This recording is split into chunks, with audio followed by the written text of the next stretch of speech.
Hello my dear student. बेटे, आज हम बात करने वाले हैं क्लास ट्वेल्थ के अकाउंट्स की। क्लास ट्वेल्थ में अकाउंट जो कंपनी खाते होते हैं बेटा, यानी जो कंपनी अकाउंट होते हैं, जहाँ पर हम लोग पढ़ते हैं बेटा इशू ऑफ शेयर। बेटे, इस चैप्टर में होता क्या है कि आप हल्की फुल्की थ्योरी तो याद कर लेते हो, लेकिन आपको यहाँ पर जर्नल एंट्री बनानी नहीं आती। कारण है, आपने 11th में जर्नल एंट्री नहीं सीखी, 9th 10th में जर्नल एंट्री नहीं सीखी। तो कुछ बच्चों को प्रॉब्लम होती है कि कंपनी अकाउंट्स में जर्नल एंट्री कैसे बनाते हैं, या कंपनी अकाउंट के जो खाते हो, कंपनी अकाउंट के अंदर नॉर्मली खाते नहीं बनाने होते, जर्नल एंट्री बनानी होती हैं। तो जो जर्नल एंट्री बनाई जाती हैं ये कैसे बनाएंगे, इनके क्वेश्चन कैसे करेंगे। मेरे बच्चे, एक प्रश्न लगभग 10 नंबर का 100% आता है कंपनी अकाउंट से, इशू ऑफ शेयर से। आज हम क्या समझने वाले हैं बेटा, इशू ऑफ शेयर्स के अंदर जर्नल एंट्री कैसे बनाते हैं। हम कैसे समझेंगे बेटा इस चैप्टर को। मैं इस चैप्टर की लगभग 8 क्लास बनाऊंगा। हर एक क्लास में आपको एक ही केस कराऊंगा। आपका काम है उस केस की प्रैक्टिस करें। एक क्वेश्चन बेटा मैं आपको यहाँ पर क्लास में करा दूंगा, जहां पर छोटे क्वेश्चन होंगे वहां पर दो दो तीन तीन क्वेश्चन भी करा दिए जाएंगे। और सेम ही क्वेश्चन बेटा मैं आपको होमवर्क के लिए दूंगा। जो प्रश्न मैं आपको यहाँ पर कराऊंगा उसी का आपको होमवर्क दिया जाएगा, और आप उस प्रश्न को सॉल्व करके हमारे व्हाट्सएप ग्रुप पर भेजेंगे। जो बच्चे पहली बार इस क्लास को देख रहे हैं वो ये ना सोचे कि सर हमारे पास तो व्हाट्सएप ग्रुप नहीं है। आप भी फ्री व्हाट्सएप ग्रुप से जुड़ सकते हैं। नंबर नीचे स्क्रीन पर आ रहा है, मुझे मैसेज करें कि सर अपने ग्रुप में जोड़ लीजिए। हम भी आपसे लाइव क्लास लेना चाहते हैं, आपसे पढ़ना चाहते हैं। अब दूसरी चर्चा ये रही कि सर आप लाइव क्लास क्यों नहीं लेते। बेटे, जब न्यूमेरिकल क्वेश्चन कराए जाते हैं तो वहां पर अगर मैं लाइव क्लास लेता हूं, मान लो बेटा ये कंपनी खाते के क्वेश्चन मैं आपको करा रहा हूं और मैं आपको लाइव क्लास ले रहा हूं, आप 2 मिनट लेट आए तो याद रखिएगा आपको पूरी क्लास समझ में नहीं आएगी, आपको लगेगा पता नहीं क्या पढ़ा रहे हैं। या आप पढ़ रहे थे, बीच में आपको 2 मिनट के लिए कहीं जाना पड़ा, अब आपका पूरा क्वेश्चन डिस्टर्ब हो गया। बीच में 1 मिनट के लिए नेट बंद हो गया तो आपका पूरा क्वेश्चन डिस्टर्ब हो गया। तो जो ये क्वेश्चन होते हैं, इनमें अगर 1 मिनट का भी आपको डिस्टर्ब हो जाए तो समझ लो आपका क्वेश्चन आपके माइंड से बाहर आ जाएगा। तो आपको घबराना नहीं है कि आपको जनरल एंट्री आती है कि नहीं आती है। मैं आपको बिल्कुल बेसिक से एक एक जनरल एंट्री को बहुत आराम के साथ में समझाने वाला हूं। तो चलिएगा स्टार्ट करते हैं आज की क्लास। पहला क्वेश्चन हम समझते हैं जनरल एंट्री के अंदर कैसे करते हैं कंपनी खातों में। देखो बेटा, एक छोटी चीज बेटा मैं आपको बताता हूं कि मान लो कोई भी कंपनी जनता को अपने शेयर बेचना चाहे, उसे बोलते हैं शेयर का निर्गमन करना, इशू करना। जब भी कंपनी अपने शेयर जनता को बेचती है तो वो उस शेयर का, मान लो एक शेयर 10 रुपए का है, तो कंपनी क्या करती है, मान लो 10 रुपए का शेयर है, तो कंपनी इस 10 रुपए को एक साथ नहीं मंगाती बेटा। आपको पता होगा, कुछ बच्चे तो जानते होंगे कि कंपनी अपने शेयर का जो पैसा है वो थोड़ा टुकड़ों में मंगवाती है। सर टुकड़ों में कैसे? पहले थोड़े से पैसे मंगवा लेगी, उसके बाद फिर और थोड़े पैसे मंगवा लेगी, उसके बाद कुछ पैसे और मंगवा लेगी, यानी कम से कम 3 टुकड़ों में तो पैसा मंगवाती है। जो कंपनी सबसे पहले पैसा मंगवाती है अपने शेयर का, अपने अंश का, उस पैसे को हम बेटा बोलते हैं आवेदन राशि। क्या बोलते हैं बेटा उसे? आवेदन। अंग्रेजी में इसे बोला जाता है बेटा एप्लीकेशन।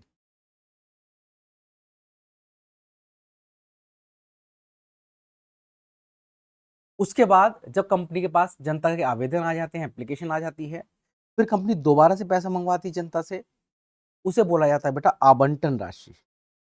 मेरे साथ साथ अगर लिख लोगे, जिसे आता है बहुत अच्छी बात है, जिसे नहीं आता बेटा वो लिख ले। अंग्रेजी में उसे बोलते हैं अलॉटमेंट। मुझे पता है ये बेसिक क्वेश्चन बहुत सारे बच्चों को आते होंगे, कोई बात नहीं, पहली क्लास जिसे आती है बहुत अच्छी बात है, जिसे नहीं आती वो थोड़ा सा सीख ले। तीसरी होती है बेटा याचना, यानी कि कॉल।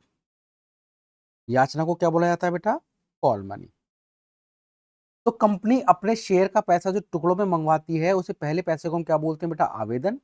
दूसरे को आवंटन, उसके बाद याचना, यानी कि एप्लीकेशन, अलॉटमेंट एंड कॉल।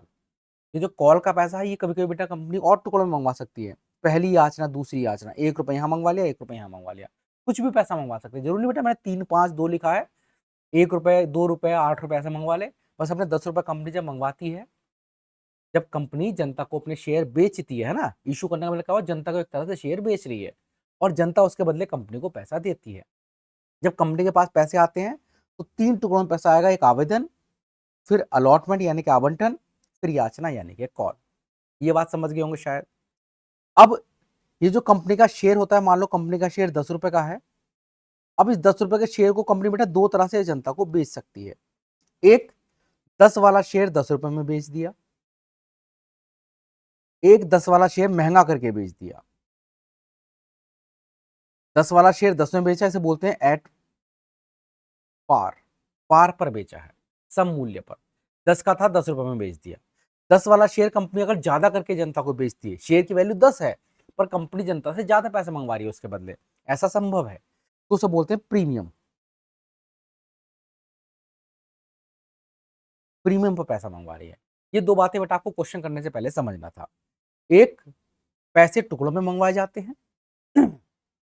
दूसरी बात आपको क्या समझनी थी कि पैसा या तो 10 का शेयर 10 में बेचा जा सकता है, 10 का शेयर 15 में भी बेचा जा सकता है, तो बोलते हैं पार और प्रीमियम। तो चलिएगा आज के हम पहला केस समझते हैं। यदि अंशों को सम मूल्य का मतलब है कि 10 रुपए का शेयर है, 10 रुपए में ही जनता को निर्गमित, निर्गमित का मतलब होता है बेटा इशू करना, निर्गमित किया जाता है। तब हम कैसे जनरल एंट्री बनाएंगे? कॉपी पेन लेकर बैठे, जिन्हें जनरल एंट्री आती है वो भी, और जिन्हें नहीं आती बेटा वो भी, कोशिश करेंगे बहुत ध्यान से इस केस को समझा जाए। अगर आपने एक प्रश्न भी कर लिया तो इसके जैसे 2-3 प्रश्न मैं आपको दे दूंगा, आप वो कर लेना, आपको छोटी सी प्रैक्टिस हो जाएगी। फिर अगला केस करेंगे, फिर अगला केस करेंगे। हाँ, कंपनी अकाउंट के बेटा आपको टोटल क्वेश्चन करना मैं आपको सिखा दूंगा, चाहे वो अंशों का हरण हो, अंशों का पुनः निर्गमन हो, सारी चीजें आपको सिखा दी जाएंगी। तो पहले प्रश्न की चर्चा करते हैं। पहला प्रश्न लिखा क्या है? लिखा बेटा, राजा कंपनी 5,000 अंशों को यानी कि 5,000 शेयर्स को 10 रुपए प्रति अंश के रूप में निर्गमित करती है। सबको समझ में आ रहा है बेटा? 5,000 अंश हैं और 10 रुपए प्रति अंश के रूप में निर्गमित मतलब इशू करती है, जिस पर 3 रुपए आवेदन, आवेदन मतलब एप्लीकेशन के, 3 रुपए एप्लीकेशन के, और उसके बाद क्या लिखा बेटा, एक सेकेंड, फिर उसके बाद लिखा 5 रुपए आवंटन पर, आवंटन मतलब अलॉटमेंट पर, तथा शेष याचना पर।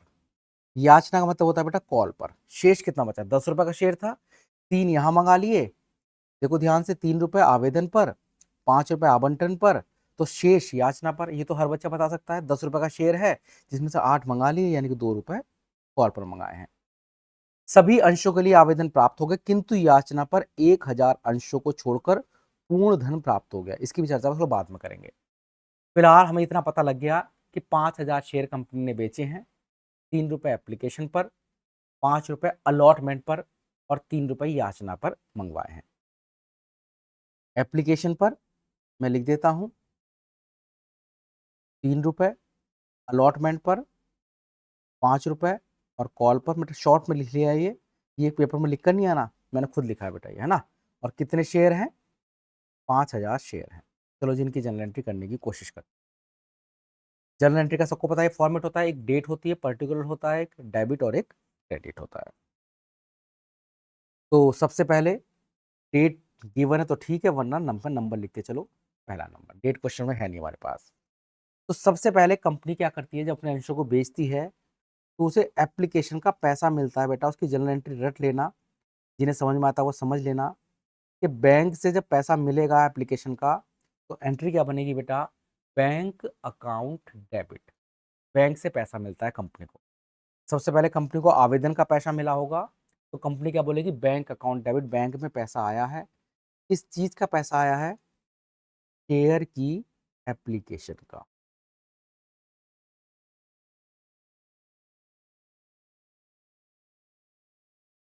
Bank account debit to share application account. कितना पैसा लिखेंगे सर इसमें?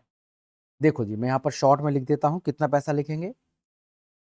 5,000 शेयर है और हर शेयर पर एप्लीकेशन के 3 रुपए आए हैं, तो 5,000 गुणा 3 कितना हो गया बेटा? 5,000 गुणा 3, 5 तिया 15,000 और 15,000। ये समझ लो कि अगर आप इतना भी कर कर आ जाओ, जो बिल्कुल बुद्धू बच्चा है, तो कम से कम आपके एग्जामिनर को ये तो पता लगेगा कि हाँ, कम से कम थोड़ा सा तो कुछ आता है। बैंक से पैसा मिला, bank account debit to share application, bank account debit to share application, bank account debit to share application. Bank से एप्लीकेशन का पैसा मिला है। दूसरी एंट्री क्या करते हैं बेटा हम लोग, सेम जो शेयर एप्लीकेशन 2 में लिखा था ना बेटा, अब इसे ऊपर लिख देना है, शेयर एप्लीकेशन में थोड़ा शॉर्ट में लिख दिया है, share application account debit, A double P नहीं लिखना, आपको एप्लीकेशन पूरा लिखना है, share application account debit to share capital account.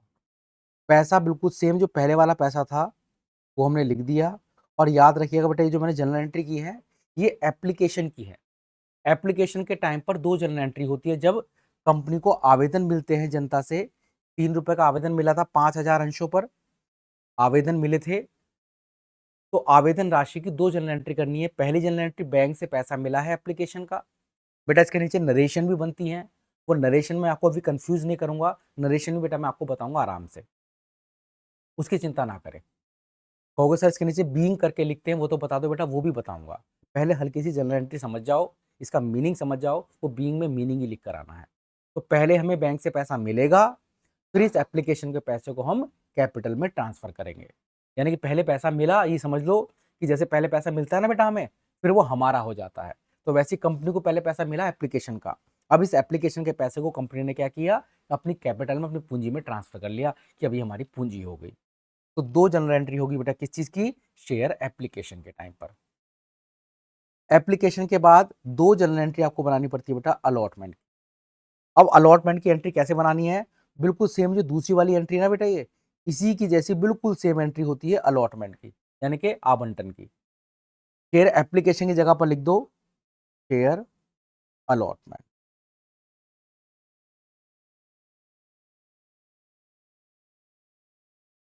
Share allotment account debit to share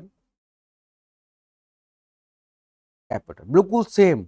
बस मैंने जहां एप्लीकेशन लिखा था वहां मैंने क्या शब्द यूज कर दिया, देखो ध्यान से, एप्लीकेशन की जगह पर अलॉटमेंट शब्द यूज कर देना, वो दूसरी वाली एंट्री है बिल्कुल same. Share allotment account debit to share capital. Sir पैसा कितना लिखेंगे, 5,000 अंश हैं, 5 रुपए के हिसाब से, 5,000 गुणा 5, 5×5 = 25, तो 25,000 रुपए हमें बेटा किसके मिल जाएंगे, ये अलॉटमेंट के। बताओ भाई, पर मैंने कहा बेटा हर चीज की 2 जनरल एंट्री होती हैं, 2 ही एप्लीकेशन की होती है, 2 ही अलॉटमेंट की। बस अलग क्या है अभी बताता हूं, देखो चौथी एंट्री, कंफ्यूज नहीं होने दूंगा, अभी समझाऊंगा आराम से। Bank account debit to share allotment account. पैसा वही जो एक बार अलॉटमेंट में लिखा, वही पैसा यहां पर आ जाएगा। अब जरा देखो क्या हुआ, समझना क्या है, आपको समझना ये है कि अगर आपने एप्लीकेशन की 2 एंट्री याद कर ली, तो वही 2 एंट्री आपके पास अलॉटमेंट की भी है। सर कैसे, देखो एप्लीकेशन वाली एंट्री में क्या हुआ था, पहले आपने लिखा था बैंक टू शेयर एप्लीकेशन, फिर लिखा था share application to share capital. Allotment में क्या करना है, जो सेकंड वाली एंट्री है वो पहले कर देनी है। बिल्कुल देखो एप्लीकेशन की जगह पर अलॉटमेंट यूज करना है, बस दोनों एंट्री में एप्लीकेशन की जगह पर अलॉटमेंट, जहां जहां एप्लीकेशन था वहां वहां अलॉटमेंट लिख दो, बस एंट्री का सीक्वेंस बदल दो। पहले अलॉटमेंट टू शेयर कैपिटल, फिर बैंक टू शेयर अलॉटमेंट। जो पहली वाली एंट्री है ना बेटा, पहली वाली बिल्कुल सेम ये वाली एंट्री है, वहां पर क्या था, बैंक टू शेयर एप्लीकेशन, यहां पर क्या है, बैंक टू शेयर अलॉटमेंट।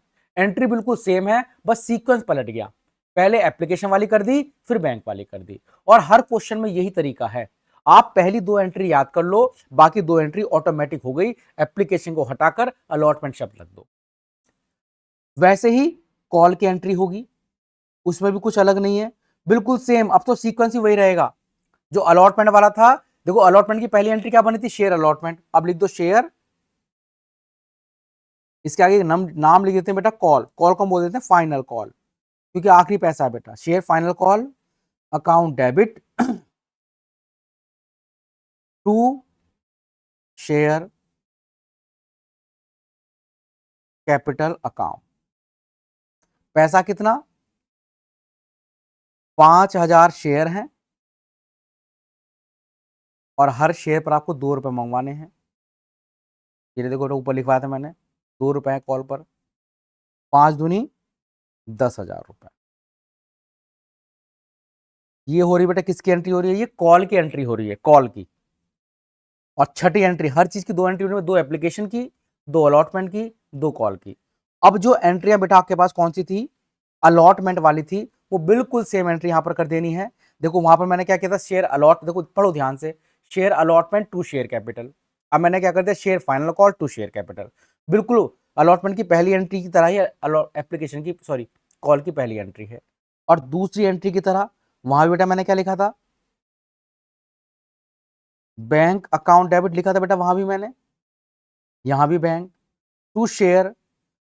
बस अलॉटमेंट की जगह पर क्या शब्द यूज कर दो यहां पर, फाइनल कॉल।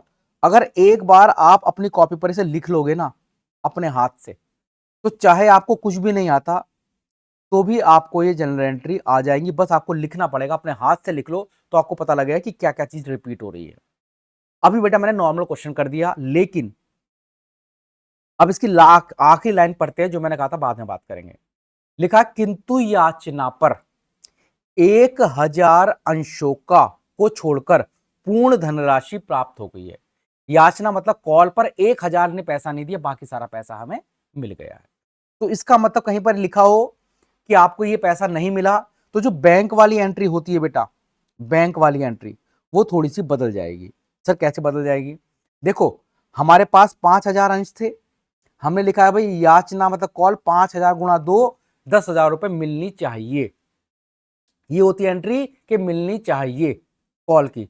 अब जब कॉल पर पैसा मिलेगा ना बेटा, तो सीधी सी बात है 5000 में से 1000 ने पैसा नहीं दिया, तो जो बैंक वाली एंट्री होती है, सिर्फ बैंक वाली एंट्री, वहां पर बदल देना है आपको। तो 1000 ने पैसा नहीं दिया तो कितनों ने पैसा दिया, 4000 ने। तो 4000 गुणा 2, यहां पर हमारी बैंक वाली एंट्री अलग हो गई ऊपर वाली एंट्री से। बाकी सब में सेम सेम हो रहा है, लेकिन इसमें अलग क्यों है, क्योंकि क्वेश्चन में बोला गया 1000 अंशों ने अपनी याचना का पैसा नहीं दिया। तो जब याचना की बैंक वाली एंट्री करोगे बेटा, बैंक वाली एंट्री, तो इस बैंक वाली एंट्री के अंदर 1000 को घटाकर तब लिखोगे। टोटल 5000 अंश थे, लेकिन पैसा सिर्फ 4000 का मिला है। तो बताओ, ये बेसिक सी जनरल एंट्री अगर आपने कर ली, बाकी मैं इसकी वो भी आपके पास भेज दूंगा पीडीएफ आपके ग्रुप पर, लेकिन आप इसके एक बार स्क्रीनशॉट भी ले लो। ये इसका आंसर है, आंसर का स्क्रीनशॉट लो, ये इसका प्रश्न है, इसका स्क्रीनशॉट ले लो। अब देखते हैं कितने बच्चे, बेटा मैं आपको एक प्रश्न भेजूंगा आज, देखते हैं कितने बच्चे मुझे उसका आंसर निकालकर ग्रुप पर भेजेंगे।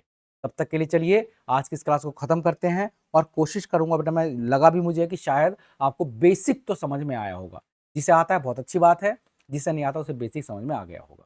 अब वही बात कि ग्रुप से अगर आप नहीं जुड़े हुए तो बेटा ग्रुप पर मैसेज जरूर कर, ये व्हाट्सएप पर मैसेज कर देना कि अपने ग्रुप से जोड़ लो बेटा, मैं आपको आपके अपने ग्रुप से जोड़ लूंगा। ठीक है मेरे बच्चे, चलिएगा इस क्लास को यहीं समाप्त करते हैं। एक क्लास और लेंगे शाम में, उस क्लास में आपको फिर से बेटा मैं आप एक प्रश्न और कराऊंगा। चलिए तब तक के लिए जय हिंद, जय भारत, मिलते हैं नेक्स्ट क्लास में।